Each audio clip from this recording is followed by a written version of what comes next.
Assalamu alaikum. Today we will begin with lecture 16 and I'm going to discuss with you another poem by Keats, which is Ode on Melancholy.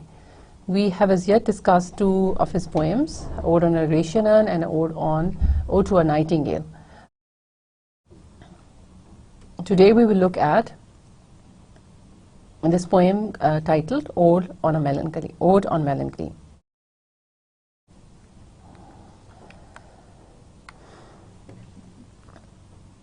Now briefly about the poem. The poem Ode on a Melancholy is different from his other two odes. You saw that the other two odes, as I described to them described to you, you see that in the other two odes, as I described to you in the last lecture, they are known as twin odes because of similar themes and because of the same thoughts that are shared in the two poems. So the two poems are alike, but you shall see that this poem is different. It offers, and in fact it will give you another understanding to this poet Keats. He is over here, he's not trying to escape into an imaginary world. He's not trying to seek an escape from troubles, from problems, from worries, from depression, from tension, from melancholy. You shall see here he is in a mood of acceptance. He accepts melancholy, and because here is his understanding that with acceptance comes the true happiness. So it is a slightly different poem from his other two odes, and it shows to us that the poet has now, achieved a maturer and a better understanding of the world and of the ideas of life and death. Because once again we shall see that he does talk about life and death here. He's obsessed with the idea of life being temporary and death being immortal and death being everlasting. So he is going to use the same images here once again for you, but you shall see that he's trying to reconcile here those conflicts, those ambivalences that we discovered in the other two poems. The conflict between the temporariness of this world and the everlasting nature of the other world, or the conflict between the poet's desire to become part of the other world and at the same time realizing that that world is not everlasting and that world is not real, as it happens in Ode to the Nightingale. So you see these conflicts and ambivalences that we find in the other two poems, we find him reconciling them here. We find him trying to achieve a reapproachment. We find him trying to achieve a common ground here, because he is trying to build upon a new idea. He's trying to gain strength. He's trying to gain courage from melancholy here, from sadness, from problems, from troubles, and he does not seek any escape. So here for once we see him boldly and courageously looking into the true nature of things and accepting the problems of life, accepting the challenges of life, and not just accepting them, but he goes a step further. He shows to us that in acceptance resides happiness. With acceptance, he says, comes true happiness. So he links sorrow, melancholy, problems, tensions to happiness. So he's telling us in this ode that both the ideas, both sorrow and joy, both are interconnected and both cannot be separated, and both emerge from the other. Both are linked to the other. If there's sorrow, he tells us, there must also be joy. If there's joy, Keats tells us, there is also some hidden sorrow. So he says they are inseparable. Just like he explained to us in the previous odes that beauty and truth are inseparable, he tells us here that joy and sorrow are inseparable. So this is his maturer understanding of life. and this is his sounder understanding of reality. So we come across a poet here who is much mature than we find him in the other two odes, where he is unable to look up to the problems, where he is unable to face tensions, and he seeks a refuge, he seeks escape in some other imaginary world. So in Ode on Melancholy, he accepts the truth he sees. He accepts that joy and pain are inseparable, and he accepts that to experience joy fully, we must experience sadness or melancholy also. So he really connects joy completely to sorrow, and he believes that complete joy is only possible if we have also experienced sadness, if we have also experienced loss. And this is a very mature saying, and this is a saying which we come across very commonly in our own lives. Someone who's been through tough and hard times in their lives, or in his or her life, only he or she can really appreciate good times, can really appreciate happiness, because they know what it is like to suffer, they know what it is like to experience sorrow. So when there is little joy, they can enjoy it to its fullest extreme. So it's the experience of someone who's always seen happiness in life, who's never come close to disturbances, life threats, or some problems, or tensions, or losses. They can never understand what it is to feel truly happy, because they have nothing to compare it to, and they can never actually cherish it like someone who has experienced sadness, who has experienced sorrow. So it is this concept that Keats is introducing us to, that Keats is elaborating us for. So you shall see that the Ode on Melancholy is basically a song which is sung in praise of melancholy. You know that the odes are songs of praise. So this song of praise may sound strange to you, because it is for melancholy, for sorrow, for sadness. But as Keats will show to you, that melancholy deserves praise, because melancholy lives, as he shall tell us in the poem, in the temple of delight. So they cannot be separated. Then, as I just explained, this poem differs significantly from Ode to a Nightingale and on his other ode, the Ode on Egratian. In those two poems, the poet was like a dreamer, and he was attempting to escape from reality into the ideal and unchanging world of the urn and or the nightingale. So in the other two odes, we come across a dreamer, we come across an imaginative soul, and we come across an escapist who's trying to escape into a world which is unchanging, which is constant, and which is always the same, which is immortal. But here we shall see him truly grounded to reality. Here we shall see that his feet are firmly upon the ground, and he's looking squarely and courageously into the true nature of things, and he's trying to find answers from them, from the real world, and not from some imaginary world. You shall see that the poem has a logical structure or a progression. Although it's not a long poem, there are only 3 stanzas or 3 sections of this poem, but it follows a logical structure or progression. But this is how it is with all the other odes of Keats also. You must have noticed that in the Ode to the Nightingale also had a logical structure. He started with talking about the wine or the other forms of drugs which induce or cause one to enter into a world of imagination.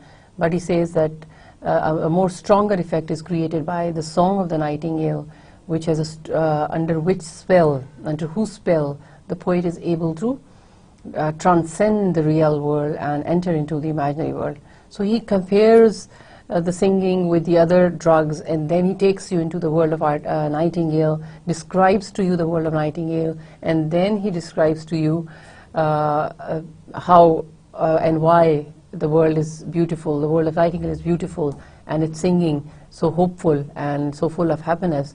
And then in the last stanza we saw that he comes back to reality.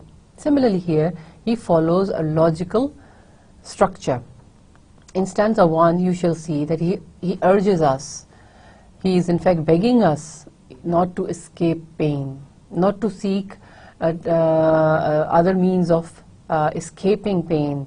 He will speak about suicide, people who are really sad and sorrowful. They sometimes take life in their own hands. They attempt suicide. So he forbids us completely to seek or to go for suicide. He also forbids not to go for other kinds of drugs in order to forget the pain or the worries. And he also forbids, thinking about death-like objects, because when one is really depressed, when one is really melancholic, it is difficult to take control of things. It is difficult to take the courage to face reality. So this is why he is describing to you first the melancholic state of mind. So in the first stanza you shall see that he describes to you that the state of mind of a person who is melancholic. And at this time, let me also remind you that melancholy is unlike sorrow and normal depression or normal sadness. In fact, it's more like a psychic illness where a person goes into a long stretch of depression, and it is difficult for him to come out of it, which is now becoming very common due to certain problems that each one of us may have in our lives. But you see, Keats wants you to take grip of your life. He wants you not to give in to melancholy. He wants you not to give in to that state of depression. He wants you to learn to accept melancholy. He wants you to take courage from that sadness, to take a lesson from that sadness, and he wants you to understand that by understanding it or by accepting it, you shall achieve happiness. So in the first stanza, he urges us not to find means of escape from melancholy or from pain. And then in second stanza, we see that he's telling us what should we do instead. He's telling us what to do instead. He says, embrace the transient beauty and joy which contain pain and death.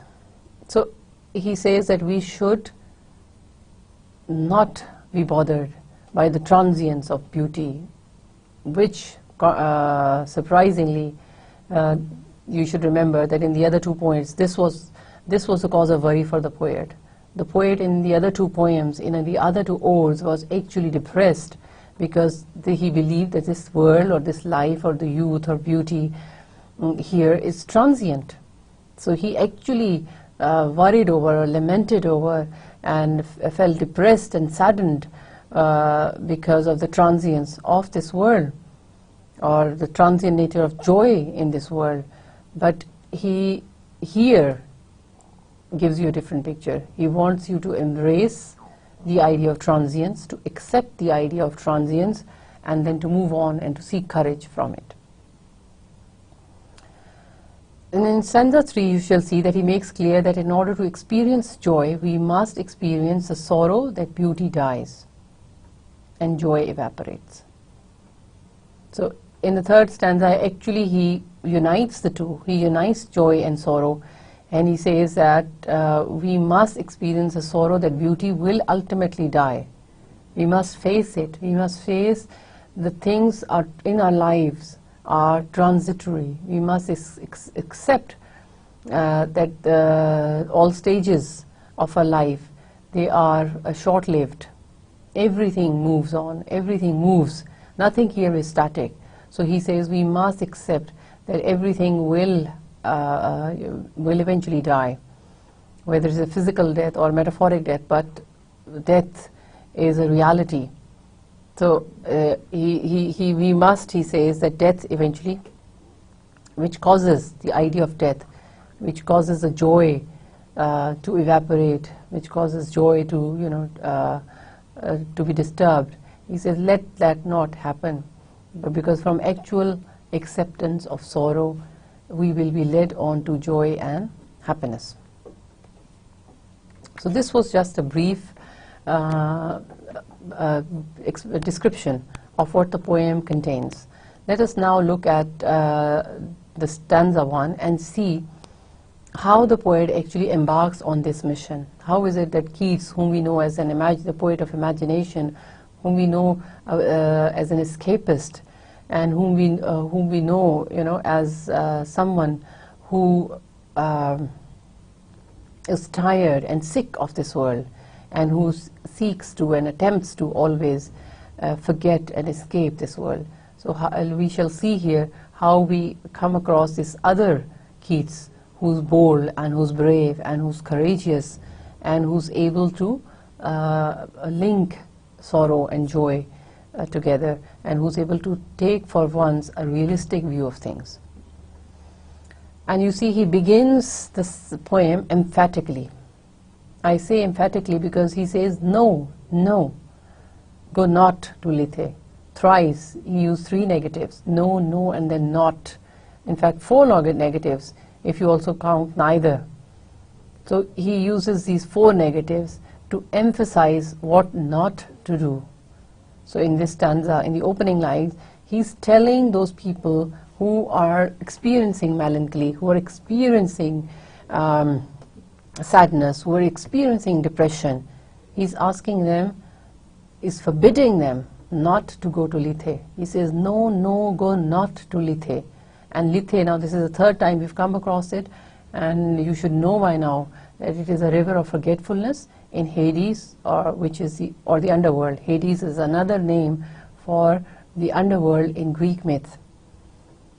So he says, go not to Lethe. Do not attempt to drink from the river of Lethe.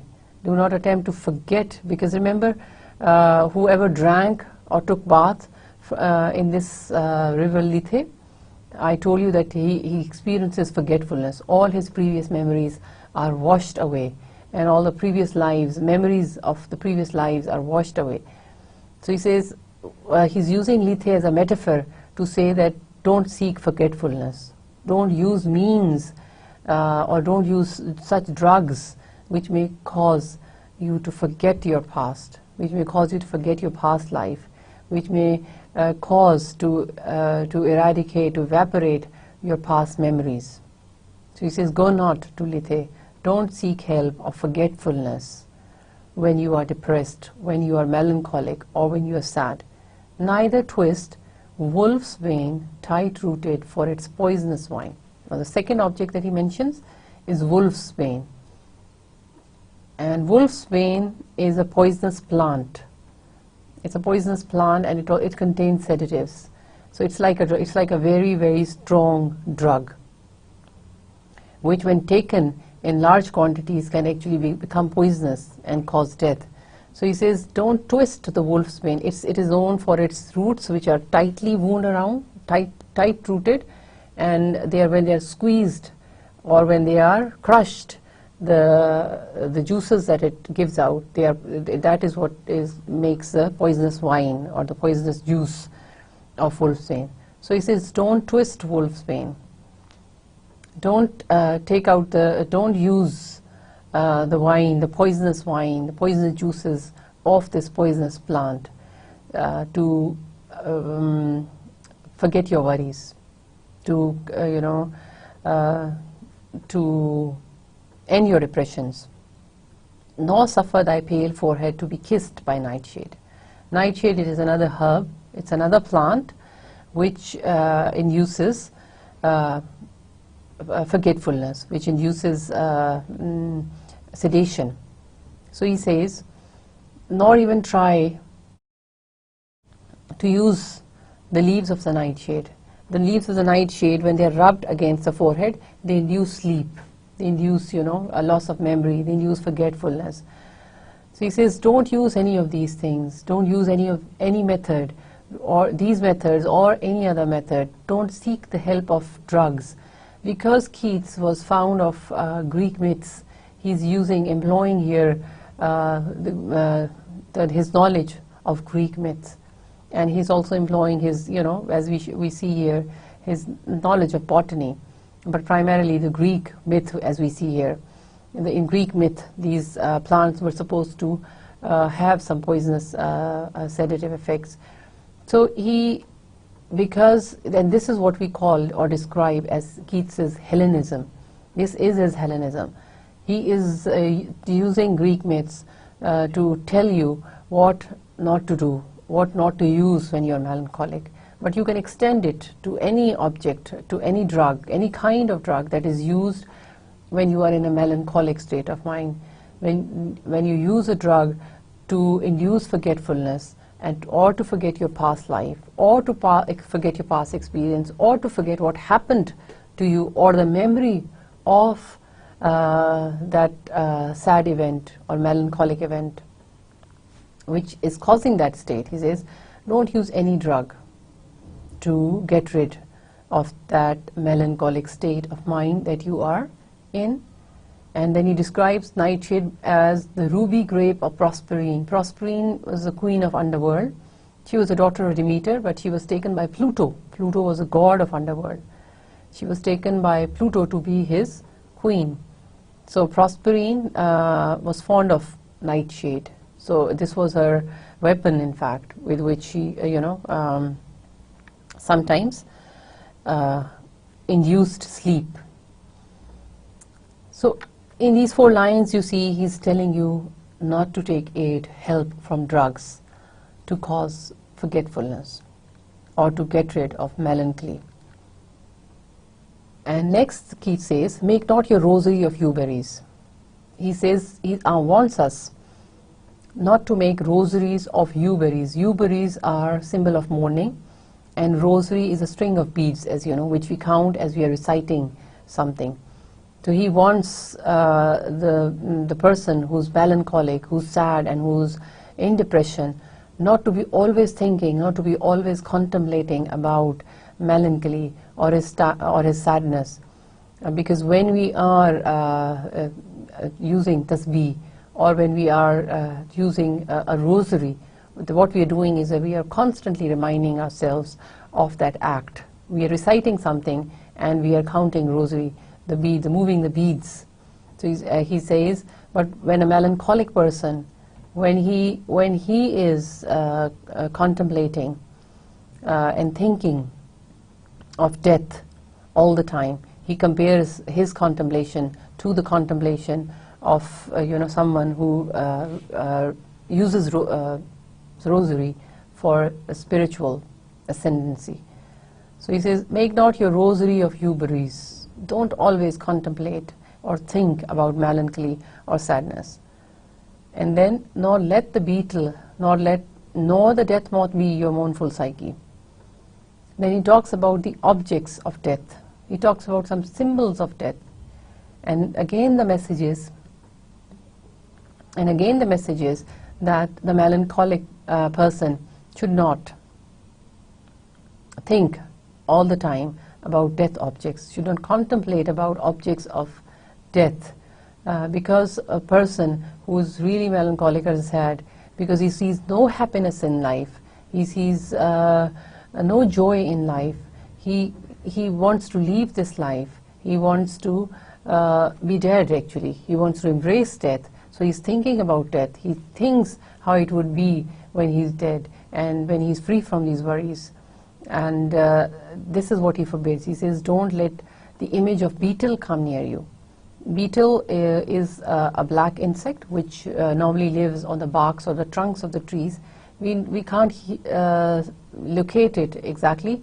We don't see it often also, but you see it coming down see it sometimes near the plants, and it's got a hard shell, shiny black shell, and you see it near the light, hiding from the light towards the evening time. But it is its constant irritating and monotonous sound which we hear in the evening times or in the summer afternoons. So he says that beetle, which actually for the Egyptians, for ancient Egyptians, it was an object to be worshipped, and they used to worship it because they believed that it was a symbol of the resurrection of soul. They believed in the resurrection of soul. This was why they placed the sacred scarab, which was a beetle. They placed it in the coffins with the dead, because they believed that this beetle or this scarab, it helped take the soul from this world to the other world. So it played a significant role for the Egyptians, and it was a sacred creature, sacred insect for the Egyptians. So, but Keats here uses this as a symbol of death, because with the image of beetle is associated all this scene of death. So he says, don't think about beetle, or don't even think about the death moth. Now moths also come out in the night time. We see them around light. They're patanga. It's not exactly patanga, but it is that is slimmer and smaller. A moth is slightly bigger, and it's got thicker and bigger leaves. But it also has a short life, and it also hovers near light. But this particular moth, death moth, in classical myth, it over its body, it carries a pattern which resembles a skull. This is why it is called the death moth. And in classical myths, actually, it is symbolized as a butterfly. In most of the new Hollywood movies, you may also have come across this idea of the moth or the butterfly used as a symbol of a soul, used as a symbol of resurrection of soul. In most of the works or the movies, they have shown how when the body has died and the soul is still living on this, is left behind in this world, or when someone has been murdered or killed without justice being done to him, so or is killed injustly, so the soul of that person, it hovers on the earth. So the writers or the dramatists, they show that how the image of the butterfly or the moth, through that those souls, they try and communicate with the living world, with us. So it is a symbol of soul. It is a symbol of the resurrection of soul.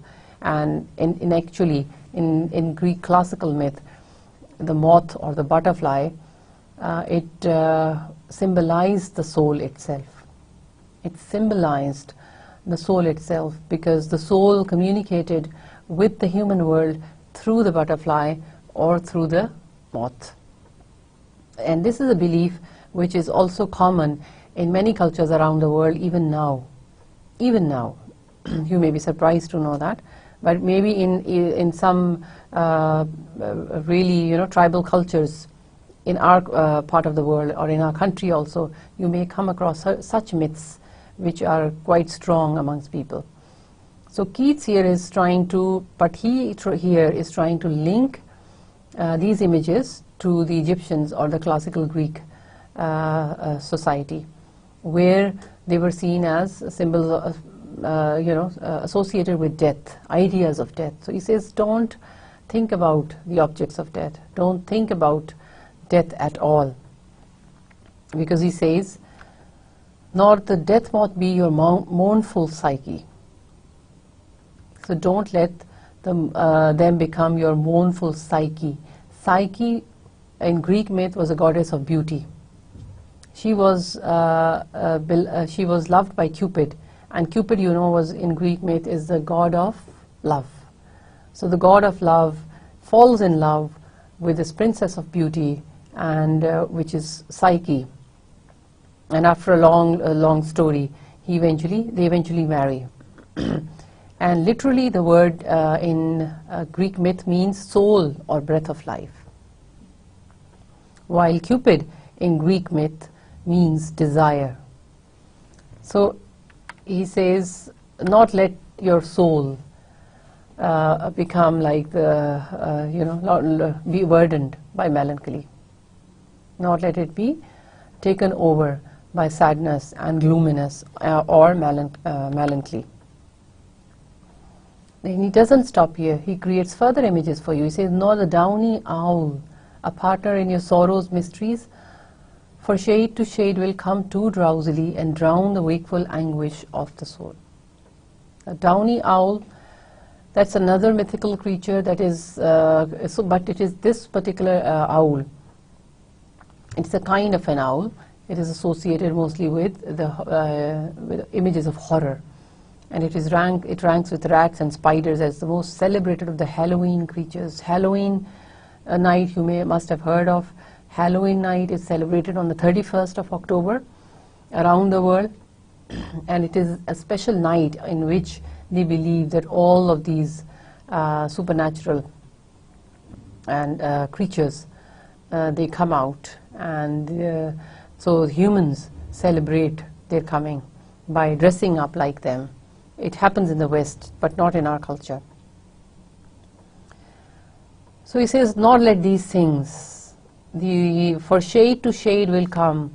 Shade to shade will come. What will come? He's talking about melancholy. He says, if you let it overcome you, it will come from shade to shade. It will come and possess your soul. Melancholy, if you allow yourself to contemplate, to think about objects of death, or to think about drugs, to achieve forgetfulness or to escape from your worries, he says, you will be overcome completely, or your soul will be taken over completely by melancholy. And then you will have no success, and then you will find no way out of its clutches and drown the wakeful anguish, and you will drown yourself in complete anguish, in complete pain. So the image is of a melancholy, like some evil spirit that will take hold of you. He says, don't let melancholy take hold of you, but melancholy will surely take hold of you, will surely possess your soul if you think about taking drugs to get rid of your memories, or if you think about the death objects because you're thinking about death. He says, if you keep on thinking about on these lines, melancholy will eventually take hold of you and will burn you in anguish, will burn you in complete pain. So this was first stanza, in which he employed lots of Greek images and myths. The second stanza will be lighter, so you will not have problem understanding it. He says, but when the melancholy fit shall fall, sudden from heaven like a weeping cloud, that fosters the droop-headed flowers all, and hides a green hill in an April shroud. He says, but when the melancholy fit shall fall sudden from heaven like a weeping cloud. He says, but when the melancholy fit is over, when this fit of melancholy, when it is over. He says, when it falls suddenly, it evaporates suddenly, it is over suddenly, and then he gives you a simile. He says, suddenly like a cloud from heaven weeps. So he's gives you an image of a cloud weeping, or a cloud which bursts with showers of rain. He says, and the result of that rain is that it fosters, meaning it gives life, it fosters, it gives life to the drooping-headed flowers, the flowers which are drooping, flowers which are also sad, flowers which are also melancholic, flowers which are also gloomy, drooping. Drooping is a low head, looking downwards, and due to extreme tire or due to some extreme sadness, but lacking energy or happiness or vitality or color. So he says, the flowers which were before rain, half dead, with this sudden shower of rain. Due to the weeping cloud. The cloud is personified here. It's as like a person who is weeping. It says when the clouds burst with rain, the flowers come full of life. They become full of life, and hides the green hill in an April shroud. And it says as a result of the rain, the whole hill is covered in a green April shroud. Shroud is a cloth. She says the whole hill is covered by the green cloth under the effect of the April showers. So you see how what he's trying to tell you here. He says just like suddenly a cloud bursts into rain and it gives life to the flowers which were dead, to the plants which were dead, and it gives life to the vegetation that was dead. And everything, the thing becomes green, the grass becomes green, and the flowers start blooming. He says, in the same way, when your fit of melancholy, when your fit of depression, when your fit of sadness is over, so you too, he says, will experience joy, will experience a revival of energy, will experience a force of energy, will experience a force of happiness. So in that sense he is trying to connect to you how joy is related to melancholy. And then he says, then glut thy sorrow on a morning rose, or on the rainbow of the salt sand wave, or on the wealth of globe peonies. Now he gives you images of, I have highlighted all three of those images.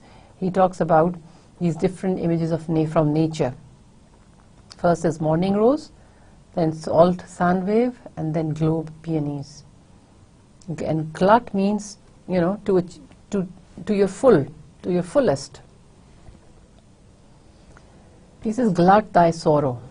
So feel happy when that happens, when the fit of melancholy falls. Then your sorrows are over. You enjoy to your fullest what he says on a morning rose. Enjoy the beauty of the morning rose. He says, and leave the sorrows, leave the sorrow also for the morning rose, because you see, the morning rose is a special kind of a rose which has a short life. It blooms for a while. As the day progresses, it decays easily. And then he talks about the sand wave now, and this rainbow, not the rainbow in the sky, but the rainbow that is created on the wave near the beaches. He says, even that is short-lived. It's also temporary. It's as temporary as the morning wave. And globe peonies. Peonies is a flower which is around. They are called globe because of their round shape, and they also open for a while. When they are struck by the sunlight, they open, but they close when they don't get the sunlight. All of these, he says, they are temporary. They have short life. They're short-lived. He says to look at. Take strength from these images of nature. Take strength from them, because a morning rose gives beauty. It, although it hides the sorrowful feeling, it all hides the fact that it is just for a while, that its beauty is temporary. Yet it gives out beauty. In the same way, the rainbow is also for a short while. The rainbow which is made on the waves, on the sea waves, ocean waves, that's also for a while. But it pleases the heart. It gives joy to the heart. And then he says, the peonies, when they bloom in full sunlight, they also bloom for a while. They also bloom for a short time. But they are also, but they give joy. So all these beautiful scenes, he takes strength. He's asking you to take strength from these beautiful images of nature, which, though they are temporary, but they give joy. So joy and sadness, joy and sorrow are interconnected. Joy and sorrow are linked. Okay, so you see through these images, this is what he's trying to show. There is sorrow in the idea that their lives are temporary, that their lives are short, but they are beautiful. They are objects of beauty. They are objects of beauty that inspires, that gives happiness, that gives joy, that lightens burden. So he's trying to interconnect both for you. Or if thy mistress some rich anger shows, imprison her soft hand and let her rave, and feed deep, deep upon her peerless eyes. Now he creates another totally different experience for you. But you must not be surprised, because if you know Keats well by now, you must know that he couldn't ever let go of the idea of love. It was so special for him. So once again he makes space for his beloved and for that feeling of love that he so cherished. So he says, if your beloved, if your mistress is angry with you and she shows some rich anger, don't be saddened. Don't go into a fit of melancholy. Don't become depressed. Now he suggests some other thing to you. He's allowing you to get he's telling you how to get joy out of sorrow. Now the anger of the beloved causes sorrow. It eats away the heart. It causes you to lament. It causes you to feel guilty. It causes you to go into bouts of depression. But he says, don't feel melancholic or saddened. Instead, seek strength, seek courage, seek happiness. How? He says, imprison her soft hand, take her hands in your take her hand in your hands, and let her speak angrily. Let her rave. Rave is anger. So he says, let her show her anger. But you, meanwhile, feed, look deep, deep into her peerless eyes. Peerless means matchless. Peerless is extremely beautiful because they are matchless. They are unmatched by any. So he says, peer or look into her beautiful eyes and enjoy the beauty of her eyes and seek pleasure and joy out of that beauty and forget about her anger. So in this stanza, he's told you how to cope with melancholy, how to cope with sadness, how to cope with depression. He gives you images from nature, and then he gives you an image of the beloved. But he tells you how to cope with your melancholy. So like a physician, like a doctor, like a psychiatrist, he's still telling you how to heal your wound and how to come out of that melancholic state. And then in stanza 3, he has another idea. He says, she dwells with beauty, beauty that must die, and joy, whose hand is ever at his lips, bidding adieu, an aching pleasure nigh, turning to poison while the bee mouth sips. And these are oft-quoted lines also. Keats says, she dwells with beauty. She here is melancholy. And I told you that melancholy in the first stanza, it was, it is pictured as some, evil spirit. So he talks about, he's personified it, and he uses the word she for it. He says, she dwells with beauty. Melancholy lives with beauty. The dwelling of melancholy is with beauty. He says, and beauty, the sad part is, the sad truth is, that beauty is to die. That beauty must die. So melancholy lives with beauty, and beauty must die. So beauty and melancholy are interconnected. Beauty gives joy. So joy and melancholy are interconnected. And joy, whose hand is ever at his lips, bidding adieu. And he says joy is also temporary. Joy must also die.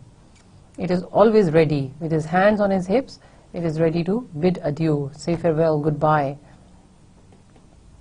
An aching pleasure nigh, turning to poison while the bee mouth sips. He says an aching pleasure, an extreme joy, that's also short-lived.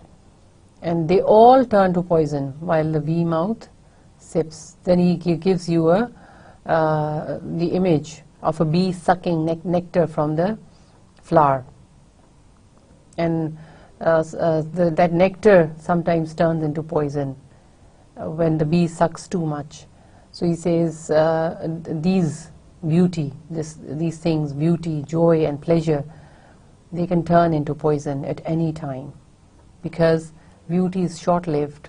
So we take pleasure from beauty, we take joy from beauty, we seek happiness from beauty, but at the same time it turns to poison.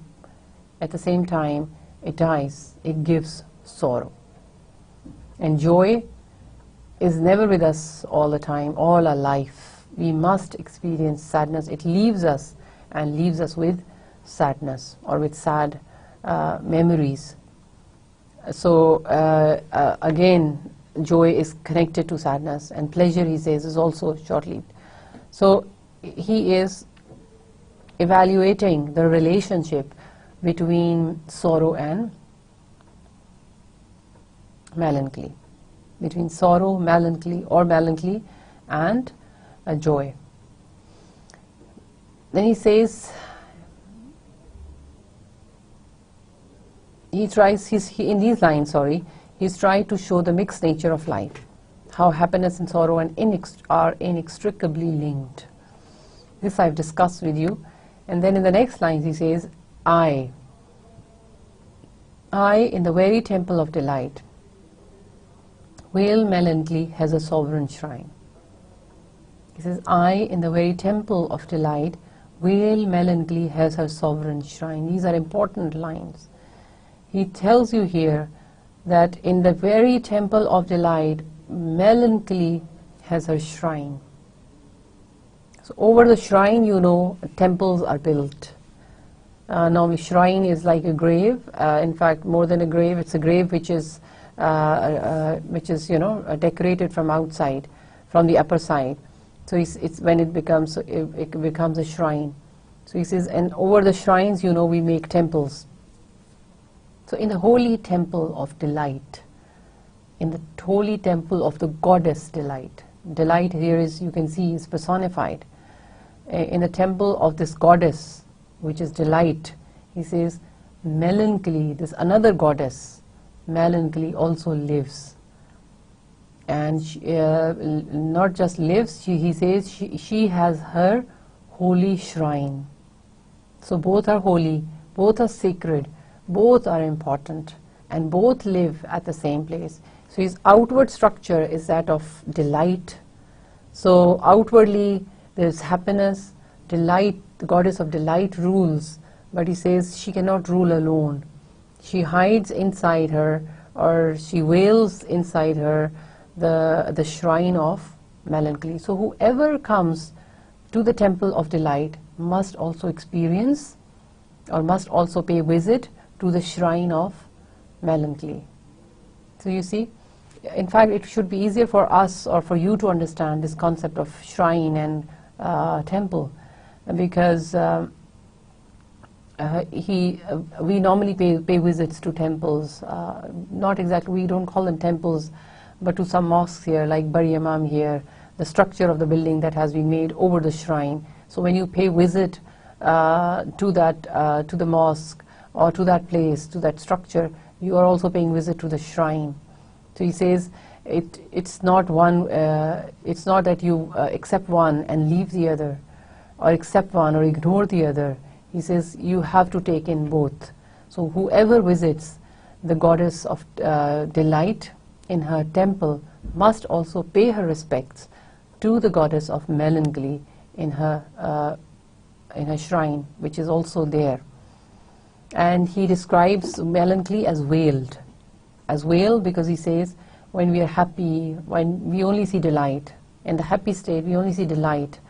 We don't want to think about melancholy. So melancholy stays hidden, but it is always there. So a very important concept here, because here he's unifying the two. Here he's bringing the two together. He's connecting the two together. A very, very important concept. Though seen of none save him whose strenuous tongue can burst joy's grape against his palate fine. His soul shall taste the sadness of a maid, and be among her cloudy trophies hung. Now he concludes the poem, and he wants to say that only those who understand that the two are inseparable, only they can experience real happiness. He says, though seen of none save him whose tongue can burst, he says, but only a wise man can see them together. They are only seen by a few, save him, he says, and someone who's who is that person who can see the two together? He says, who can burst joy's grape against his palate fine. One who can, he's creating for you the image of that rich fruit which is grape. He says, when you burst grape between your teeth, your tongue savors its taste, its deliciousness, its loveliness, and your palate also appreciates the taste. But when that it is for a while, the taste and the sense of that deliciousness that is there, and that you get it only when you burst it. When you cannot experience the actual taste, or you cannot tell what the grape tastes like until you put it between your teeth and you squeeze it. So he says, someone who's courageous enough or bold enough to handle sorrow, only he can achieve complete bliss, complete happiness. So you have to have courage to experience sorrow in order to experience joy or delight.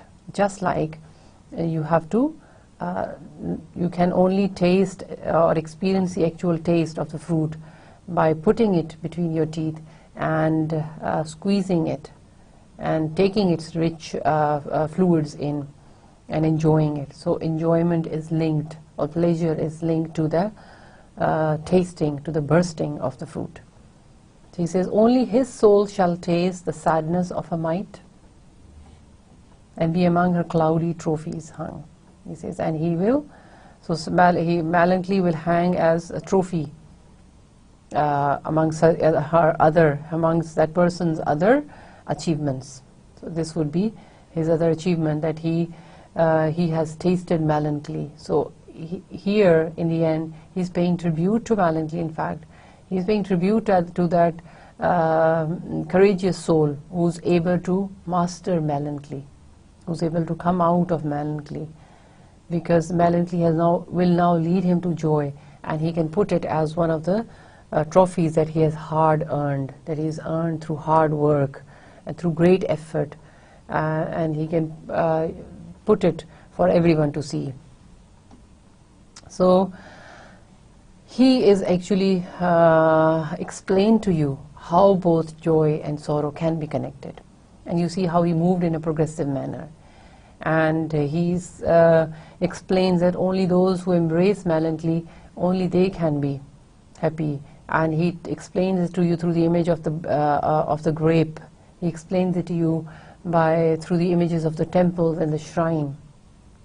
And he explains it to you through the images of nature that he creates, of the rose, and of the other objects, images of nature that he talks about. So for him, the message here is that joy and sorrow, joy and melancholy are interconnected. They are linked. One cannot be achieved without the other. In order to experience and reach the state of joy, one has to experience or pass through sorrow. And this is the realistic and the brave and the maturer approach of Keats that we find in this poem, but we find lacking in the other two odes of his, where we saw him as an escapist, where we saw him as a dreamer. So now we conclude the discussion on Keats's odes, and with this we also conclude discussion on this great period in English history, which is called Romanticism, or the Romantic period. And we discussed it in detail. In fact, I discussed some of the major works of some of the major poets of this great movement in detail, because it is a really significant period in the history of English literature, and it has left such a deep mark on the writers that followed them, and that you need to have a better understanding of the poetry that was written and produced in this age. So, since I am concluding this discussion on Romanticism or the Romantic period, I am going to just recap for you some of the salient features of the Romantic movement, and then in the next lecture we will begin with the Victorian periods, and a new chapter and a new era we will start. So let's see, because I discussed with you some of these features in the opening lecture, in the very first lecture, before we embarked on a journey or on a discussion or an evaluation or analysis of the poets or their poetry. But now that you have studied those poets, now that you have studied their works, you should be able to understand the concepts of Romanticism better. And that is why I feel that I need to just recap for you, so that you can connect with them and understand them better. So the works have shown to us how Romanticism was a reaction to the changes that were taking place in the society. We saw with each one of those Romantic poets, we saw how each one of them was turning away from society and was turning towards nature. Starting from Wordsworth to Coleridge to Shelley and then to Keats, you saw that they had all turned their backs towards society, and they had all turned to face nature. And this was, as I told you, due to urbanization and industrialization. So industrialization had caused urbanization. It had resulted in cities becoming packed and dirty and ugly, and the natural peace was being lost. So the Romantics, for peace, turned towards nature. Then Romanticism was also a reaction to the previous movement, was a previous era, the Enlightenment, or which was also called the intellectualism, with its emphasis on reason and on mind. So all forms, all styles, all methods, all themes of Enlightenment were challenged by the Romantics. The Enlightenment period you saw, in fact, you must be able to understand better now that all these Romantics, they relied not on very flowery language. They used simple diction. Apart from the Greek images or classical myths, that the images of classical myths that you may find, the language itself is not difficult. It's not a flowery or artistic, stylistic kind of a language. So they use simple language, and in themes also you see that they are totally different.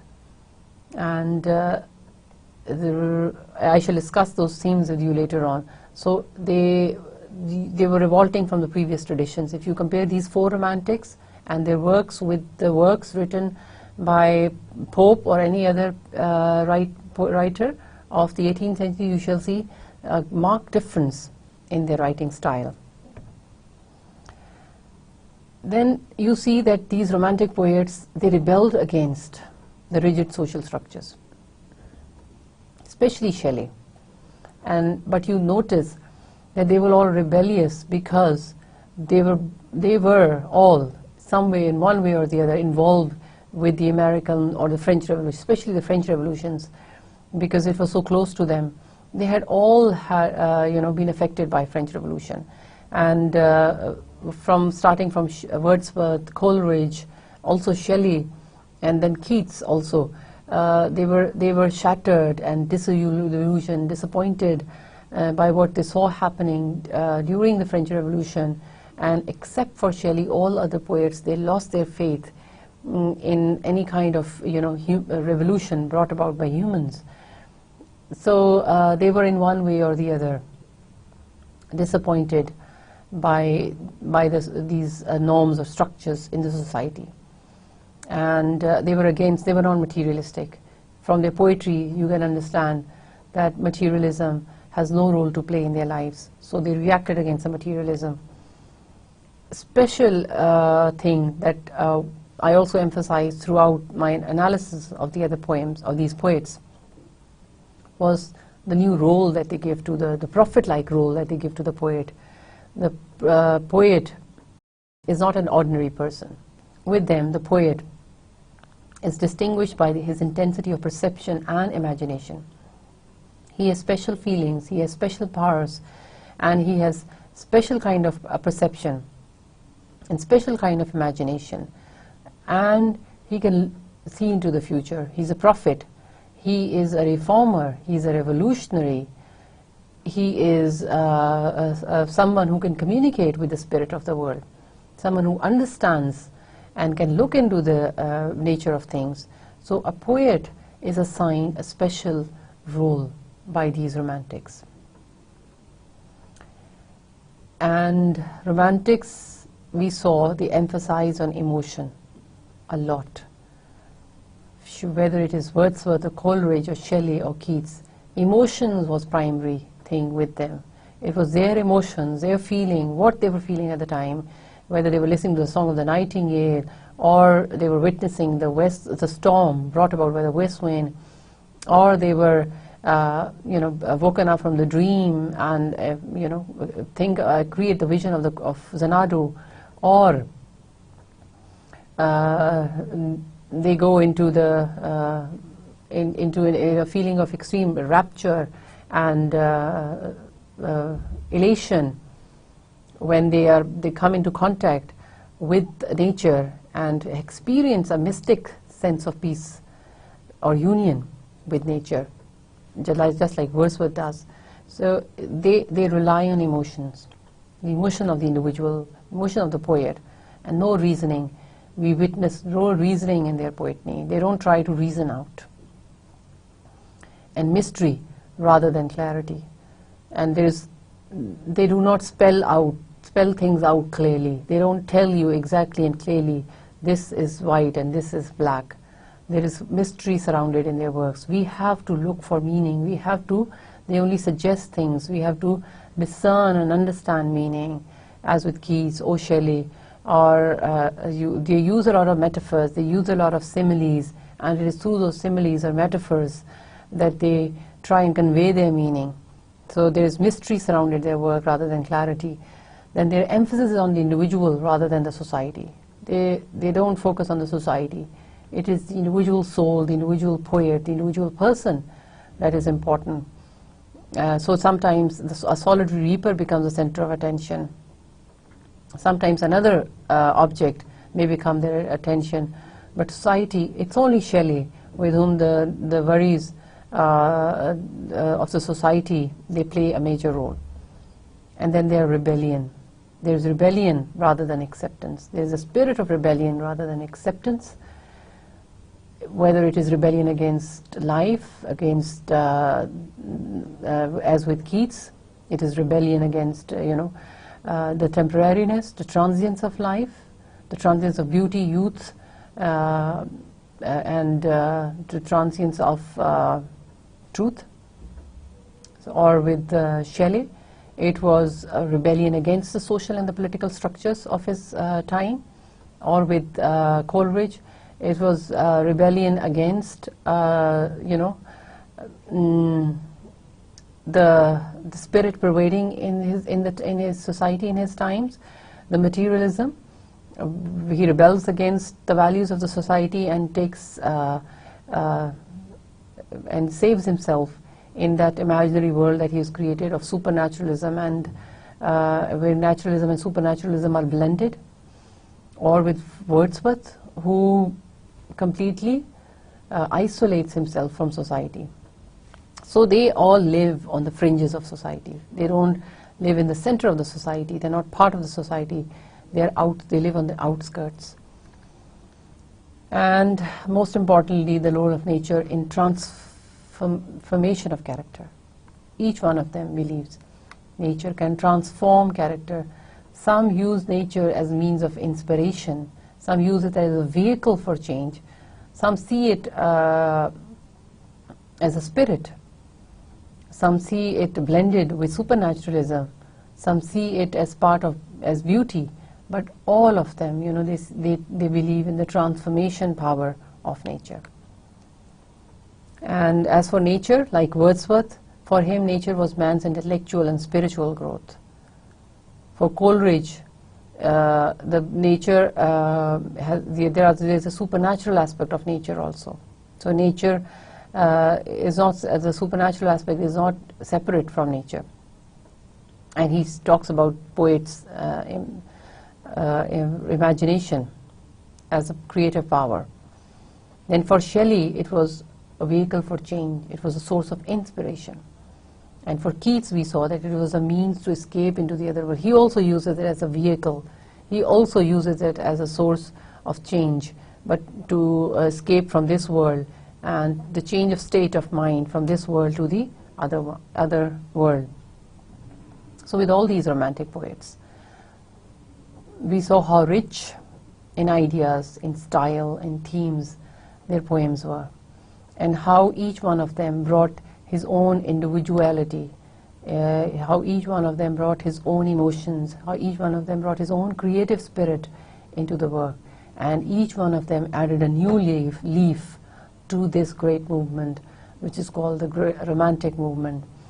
And the Romantic movement is enriched because of the contribution made by each of the Romantic poets who was great. Each one of them was a great poet in his own capacity. So the great chapter in the history of English literature, comes to the close with Keats, the youngest of the poets to die, and after that a new trend is introduced, which, because of the political changes in the country, we name it as the Victorian era. So you will study in the next lecture. I will begin with the analysis or the study of the poets from the Victorian era. And we will start with Matthew Arnold, in fact, the first poet of the Victorian period that I will do with you. So for now, we're done with the Romantic period, and in the next lecture I shall meet you again with the poetry from the Victorian period. Thank you.